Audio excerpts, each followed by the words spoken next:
o erro durante os dados de teste e o erro durante os dados de treinamento. A gente pega um dataset, um conjunto de dados, divide eles pelo menos em dois conjuntos. Um conjunto para treinamento e um conjunto para teste. Então, a gente coloca lá 6.000 imagens para rodar no conjunto de treinamento e 1.000 para rodar no de teste, por exemplo, ou 3.000. Então, ele está rodando no conjunto de treinamento e aí ele a precisão chegou a 95%. A hora que eu rodo no conjunto de teste, que é um conjunto que ele não viu ainda, ela cai de 95 para 80. Então, significa que essa rede tem que aprender mais e tem que generalizar mais. E a gente pode desenhar essas curvas ao longo do tempo. Quando a gente está nessa área da curva, a gente está trabalhando com uma rede que tem underfit, que é aquela que não vai reconhecer nada. Se a gente passar daqui para cá, a gente trabalha com uma rede que tem overfitting, essa rede só vai servir para aquele conjunto que ela foi treinada, e o nosso desafio é procurar essa área ideal. Tá? Esse é o grande desafio de acompanhar o treinamento e ajustar o treinamento de uma rede neural. Nós vamos trabalhar aqui com redes neurais que seguem essa topologia Convolutional Neural Networks, que são redes neurais convolucionais. E aqui está o exemplo de uma das primeiras ou das mais básicas redes convolucionais, que é a LeNet-5. Foi criada em 98 pelo Ian LeCun, e ela faz detecção de caracteres escritos à mão. Tá? O que essa rede neural faz? Ela pega uma imagem de 32 por 32 pixels, ela aplica 6 camadas de filtros, que eu já vou explicar o que é, para extrair características gráficas. Ela reduz o tamanho da imagem, ela aplica 16 camadas de filtro novamente, ela reduz novamente o tamanho da imagem, transforma num vetor e passa em camadas de redes neurais tradicionais para dar a classificação final e dizer qual é aquela letra, qual é aquele caractere. O importante compreender dessa topologia é que as topologias de CNN têm duas grandes partes. A primeira delas a gente chama de Feature Extraction, que são camadas em que eu vou utilizar recursos de computação gráfica, recursos de visão computacional, para extrair dados importantes das imagens. A segunda parte é chamada de camadas de classificação, que são as camadas que eu vou utilizar para classificar o que eu encontrei naquela imagem. Por que isso é importante? Existe uma técnica chamada Transfer Learning, que é uma técnica muito usada hoje, em que você pega uma rede neural que reconhece 10 tipos de objeto e você retreina essa rede para ela reconhecer outro conjunto de objetos que ela nunca viu. Como é que a gente faz isso? Se ela foi capaz de reconhecer aqueles 10 tipos de objetos, significa que as camadas de feature extraction dela estão muito bem treinadas. Portanto, eu retreino apenas as camadas de classificação. É isso que a gente vai fazer aqui hoje. Vocês vão ver a diferença no tempo de processamento e de treinamento dessas redes. As redes de topologias complexas, elas são treinadas durante semanas ou às vezes meses, para que você possa chegar a uma precisão. E a gente consegue hoje pegar uma rede que detecta 20 ou 30 tipos de objeto, pegar um repositório com 4.000 fotos de personagens dos Simpsons, e em 40 minutos a gente ensina aquela rede neural a te dizer quem que é a Marge, quem que é o Bart, quem que é o Homer, e por aí vai. A gente só consegue fazer isso porque a gente usa Transfer Learning. Então, Transfer Learning é retreinar as camadas de classificação de uma rede. A segunda técnica que pode ser utilizada é uma técnica de fine tuning, que é quando a acurácia que eu tive final só com Transfer Learning ainda não atende a minha necessidade. E aí eu começo a retreinar algumas das camadas de Feature Extraction, mas eu não preciso retreinar todas. Então eu começo a entrar para dentro da topologia da rede e ir retreinando. Às vezes com um pouco mais de processamento de treinamento a gente consegue ter um ganho de acurácia muito interessante. Esse vai ser o caso da aplicação que a gente vai trabalhar junto hoje e vocês vão desenvolver depois em casa.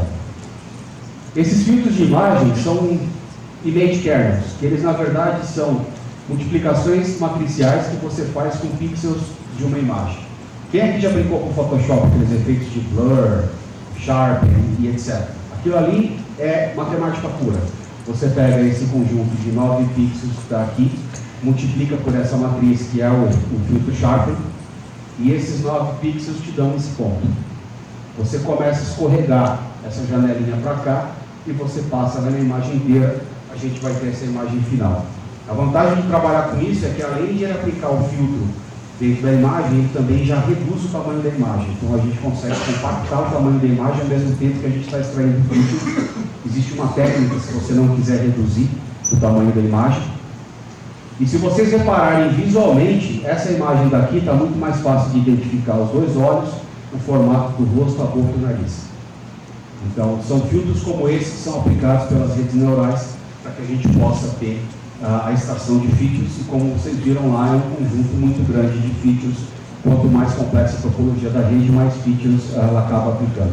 Esse site aqui é bem interessante, procura no Google por Image Carrier Tutorial, vocês chegam nele, você pode brincar tanto com a matriz quanto com as imagens e fazer todo o processamento na mão, até se você quiser, para ver a diferença dos filtros. Esse outro site aqui é muito interessante, eu vou até dar uma pausa aqui na apresentação para mostrar ele. Ele é um site interativo para a gente poder ver uma LENET funcionando.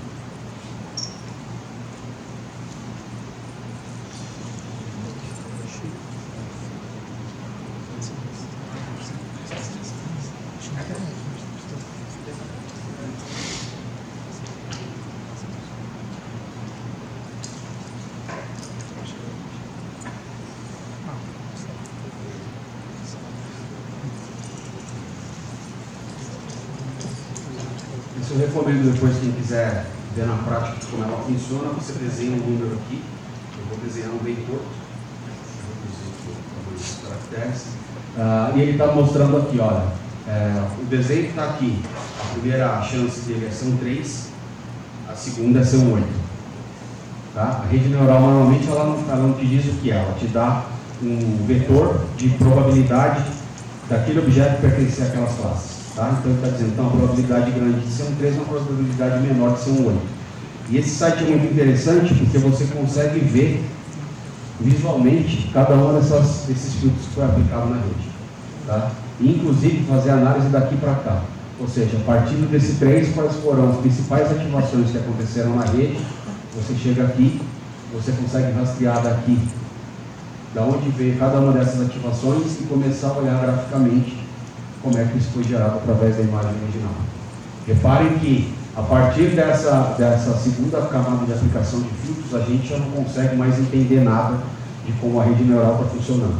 Tá? Então esse site é bem interessante, eu confesso que eu já perdi algumas horas aqui tentando enganar ele e brincando com o desenho de rede neural. As tarefas principais que a gente usa hoje de visão computacional utilizando a inteligência artificial são essas 3. A primeira delas é a classificação, ou seja, dada uma imagem, eu digo o que existe dentro dessa imagem. A segunda delas é a detecção, dada uma imagem, eu digo o que existe na imagem e onde está dentro da imagem. E a terceira é a segmentação, em que eu falo o que existe na imagem e quais são os pixels que fazem parte daquela classe. Daqui para cá, aumenta a complexidade da topologia da rede, aumenta a complexidade de treinamento e aumenta a complexidade de esforço computacional de inferência. Tá? São essas 3 coisas e cada aplicação tem uma utilização muito específica. Não é difícil encontrar aplicações em que você usa mais do que mais do que um tipo. Por exemplo, eu posso começar classificando uma rede, porque vai ser mais rápido do que eu fazer a detecção. Se eu detectar um objeto e aquela imagem estiver aquele objeto, eu jogo para uma rede de detecção e aí eu de fato faço a detecção e daí então eu faço um crop da imagem e jogo para a segmentação.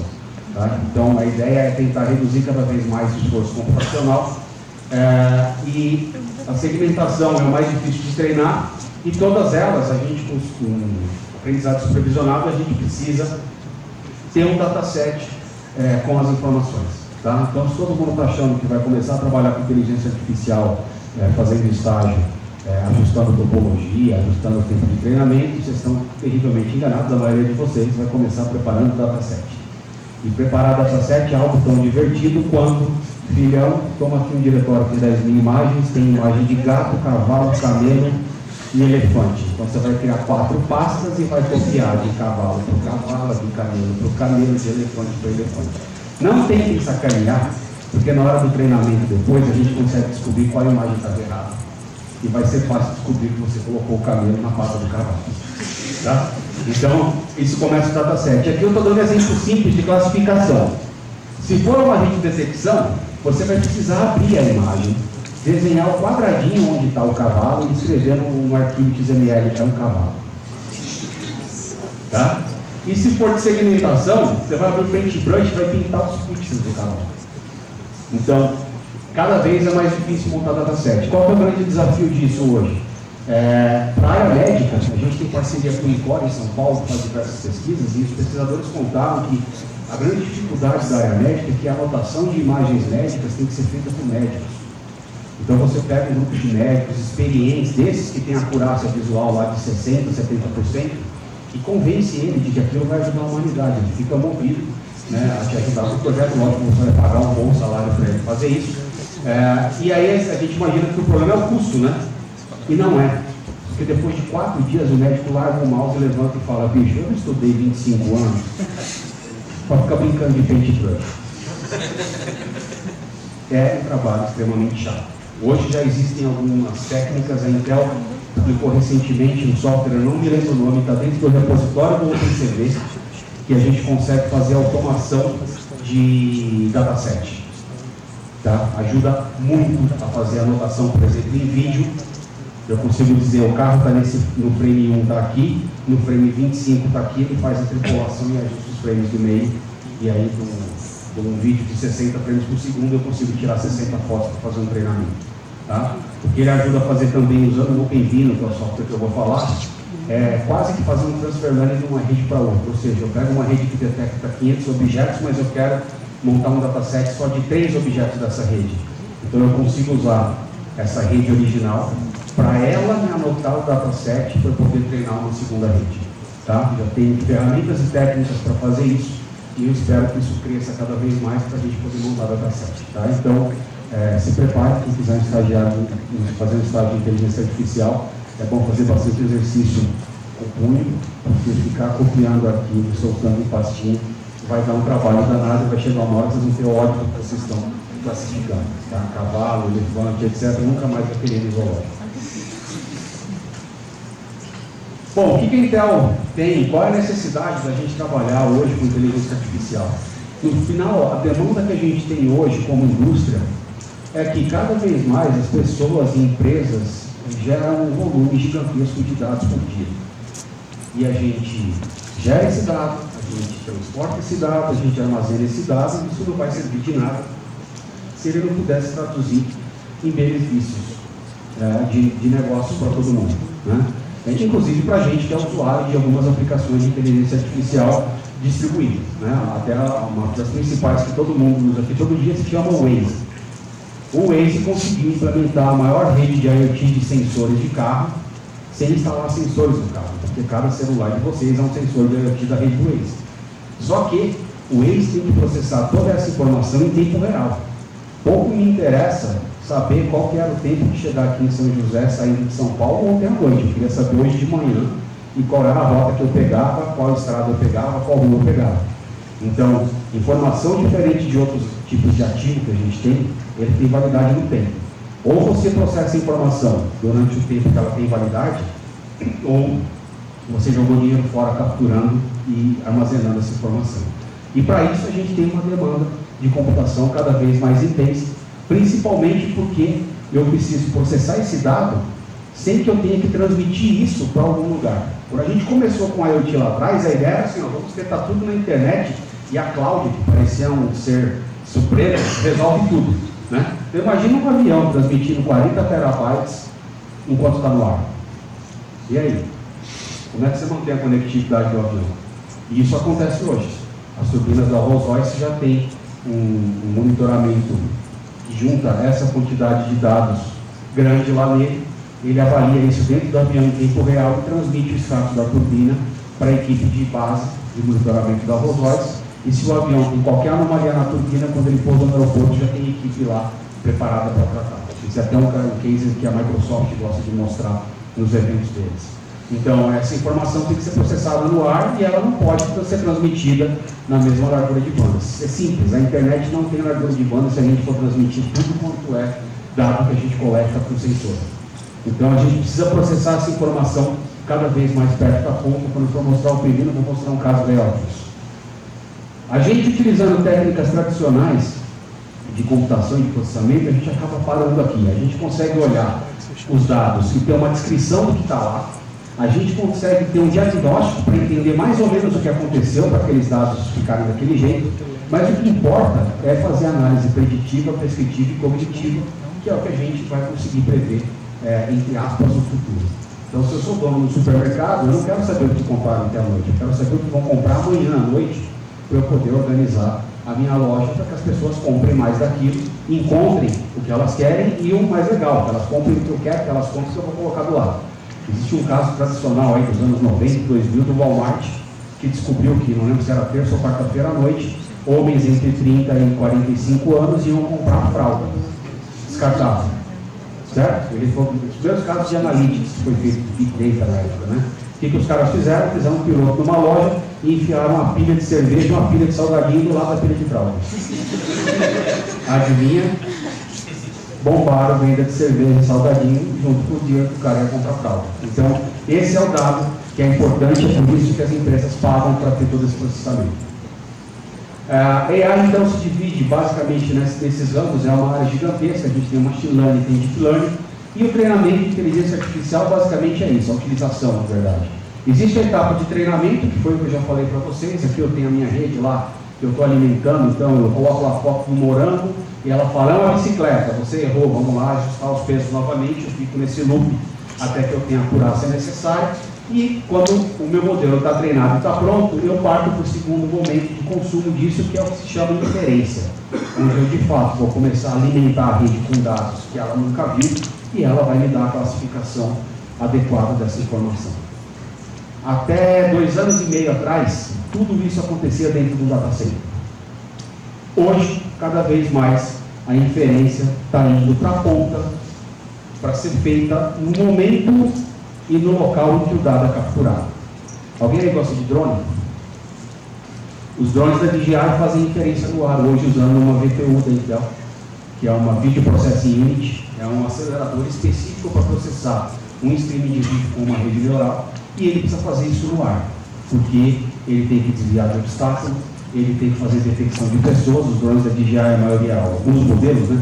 Você decola o drone, você pega o seu celular, você pede para ele detectar a pessoa, ele te detecta dentro da aplicação, e você fala para ele, me segue. Joga o celular na sacola, pega a ponta, vai para o mar surfar, o drone fica naquela mesma distância que ele foi programado e vai te acompanhar enquanto você estiver surfando. Na hora que você sair, ele sai com você da água. Ele só consegue fazer isso porque ele está fazendo inferência de rede neural no ar, voando. Imagina se o drone tivesse que capturar um streaming de vídeo e usar uma conexão de 2 megabits por segundo entre o drone e teu celular, mais 2 megabits por segundo do teu celular para o servidor calcular onde você está na onda para mandar o drone se reposicionar. Nada disso seria possível. Então esse processamento tem que ser feito lá em cima. E existem diversos outros exemplos, câmeras inteligentes e por aí vai. Então a inferência ela está sendo cada vez mais feita na ponta, e é importante ter flexibilidade de como você vai fazer a inferência, porque você pode ter uma solução de software e de rede neural que roda desde um drone pequenininho até um data center e você usar o mesmo código. É isso que o OpenVINO, que eu vou falar depois, permite fazer. A inteligência artificial vai transformar diversos setores aí, eu já comentei sobre saúde, mas tem casos de educação, finanças, para compras inteligentes, energia. Na indústria tem diversas aplicações, não só para fazer um monitoramento da qualidade dos produtos, mas também um monitoramento das pessoas trabalhando. Existem redes especializadas em verificar se um operador de máquina está atento ou não. E você consegue mandar a máquina parar automaticamente se você perceber que o cara, por exemplo, está olhando o celular. Então isso realmente impacta bastante, não só na rentabilidade, na produtividade, mas também na proteção e segurança das pessoas. Desenvolvimento com inteligência artificial, ele é bem diferente do desenvolvimento de software que a gente estava acostumado. Eu não vai denunciar a idade que eu vou falar aqui, mas foi o truque que me contou. E você desenvolveu um software em COBOL, ou em Pascal, ou em, como é que chamava lá, em Clipper. Você desenvolveu um software em Clipper lá nos anos 80 para estacionamento. Você vai em estacionamento hoje, o software que está rodando ali é Clipper dos anos 80, ninguém mexeu naquilo lá mais. Não põe a mão, está funcionando na regra número 1 do Golrossi. Está funcionando, não rela. E ficava. E é assim que a coisa funcionava. Com AI é bem diferente, porque a gente tem a capacidade de aprender cada vez mais depois que a solução está implementada. Portanto, a gente passa por um ciclo, que é o desafio do que eu tenho que fazer, como eu vou chegar lá, o que eu vou ter como premissa para poder fazer meu desenvolvimento, quais são as pessoas que eu preciso capacitar para aquilo. Esse é o ponto importante. Muita gente acha que inteligência artificial significa ter um data center gigante. Não é. O processamento é 30% do projeto de inteligência artificial. 70% da duração e do esforço do projeto é humano. Portanto, se você não tiver gente preparada para todas essas etapas, não adianta você ter o melhor data center do mundo, os melhores computadores do mundo. É um processo ainda baseado em gente. Tecnologia, conjunto de dados, o modelo e você faz o deployment da solução. Ah, acabou, vou fazer igual o software do estacionamento do Clipper. Não, porque a hora que você colocou isso em produção, você começa a aprender exceções que a tua rede não está tratando. E você começa a coletar esses dados e você volta a fazer o ciclo todo. Então, são projetos cíclicos que evoluem com o tempo. A Intel, como vocês conhecem, trabalha com desenvolvimento de hardware, mas fazer só o hardware não ajuda ninguém a chegar a lugar nenhum. Então, a gente, além de trabalhar com desenvolvimento de hardware, nós trabalhamos com todo o ecossistema de software e com toda a indústria, academia incluso, ISVs do mundo todo, para que a gente possa ajudar cada vez mais os desenvolvedores de software a utilizar os recursos que a gente coloca dentro do silício. E a gente não tem só processador hoje. Então, cada vez mais importante o relacionamento com os desenvolvedores. O nosso vice-presidente da divisão que a gente trabalha da Intel, que é o Raja Kuduri, que é um dos caras mais conhecidos na indústria aí por conta das placas que ele fez de vídeo da AMD, o trabalho que ele fez na Apple, etc. Ele fala que hoje, para cada ponto de performance que você consegue através de uma evolução de silício, existe pelo menos mais um ponto de performance que você precisa conseguir com o software. Então, o avanço da tecnologia só vai acontecer se a gente avançar. O desenvolvimento de software junto com o hardware, é nisso que a gente acredita e é isso que a gente tem visto ao longo dos últimos anos. Por isso a gente trabalha com todo o ecossistema de software. E nós temos hoje silício de ponta a ponta, passando desde processadores, que vão desde pequenos dispositivos até servidores em nuvem. Então vai lá desde o Atomzinho até o Zinho, que está dentro do servidor. E nós também temos uma série de aceleradores para workloads específicos. Né? Vocês devem já ter visto, a Intel anunciou que o ano que vem entra no mercado de GPU discreto. Faz 15 anos que a última empresa entrou nesse mercado, então vai ser algo muito interessante de ver, porque há 15 anos está todo mundo muito acomodado e agora chegou mais um para incomodar dentro dessa área. Mas nós temos hoje FPGAs, nós temos tecnologias para carros autônomos, a Mobileye, que está sendo usada em diversos projetos de carros autônomos, as VPUs da Movidius, que são chipzinhos específicos para processamento de vídeo, com baixo consumo de energia. Isso eu esqueci de falar em relação ao drone, né? Ele tem que fazer inferência voando, mas ele tem que ter baixo consumo de energia. Imagina um drone voando com um avião, que pede lá 500 watts. A bateria dele ia ser um pouquinho grande e o drone ia ser um pouquinho maior do que o DJI, o Mini que lançaram agora. Lá saiu um drone novo da DJI que eu estou sem dormir faz 4 dias só de ver os vídeos dele, e tem toda essa tecnologia lá dentro. Então o que a Movidius faz é isso. E tecnologias como da Nervana, que são 2 processadores que a gente anunciou, chegam no mercado no próximo ano, um acelerador específico para treinamento e outro específico para inferência.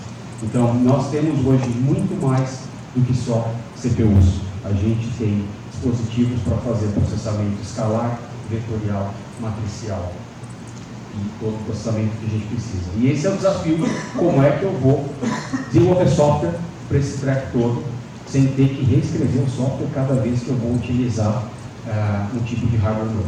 Isso eu vou mostrar para vocês como é que a gente faz com o OpenVINO. E a Intel anunciou recentemente um projeto chamado One API, que é a ideia de trazer esse processamento heterogêneo para toda a indústria de software. Isso foi anunciado recentemente e vamos ter novidade até o final do mês nesse assunto. Em AI especificamente, existe um mito de que eu preciso de uma GPU para trabalhar com Deep Learning. Para alguns casos específicos, sim, isso é verdade. Você precisa de uma GPU. Em geral, quando eu preciso treinar um volume muito grande de dados, num espaço muito curto de tempo. Agora, o que a gente tem acompanhado na realidade com os nossos clientes é que existe essa curva aqui. A curva em que você realmente precisa de aceleração e uma área em que você consegue trabalhar com CPU. Então, para a maior parte dos negócios das empresas, a gente consegue sim usar CPU tanto para treinamento quanto para inferência. Você não é obrigado a trabalhar com GPU ou com qualquer outro acelerador. E muita gente precisa de fato porque trabalha com treinamento em que você precisa processar muito dado num período muito pequeno. É importante lembrar o seguinte, uma CPU serve para qualquer coisa. Na hora que eu não estou usando ela para treinamento, eu posso usá-la para qualquer outra coisa. Uma GPU não. Dá para jogar. Mas eu acho que vamos levar a boca se começar a comprar GPU para jogar. Tá? Então essa é a grande diferença. É de fato um nível. Posso usar? Pode?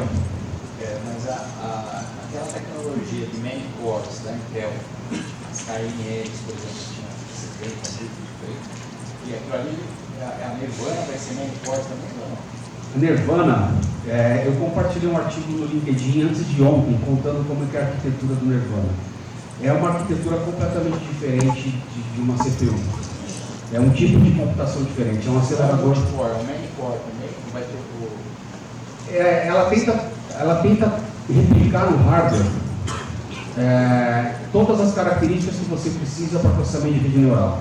Por exemplo, não é só a questão do core, está relacionada com banda de memória, a quantidade de memória, a distância da memória para a unidade lógica de processamento. Então, é uma arquitetura que foi inteira feita pensando nas aplicações de redes neurais.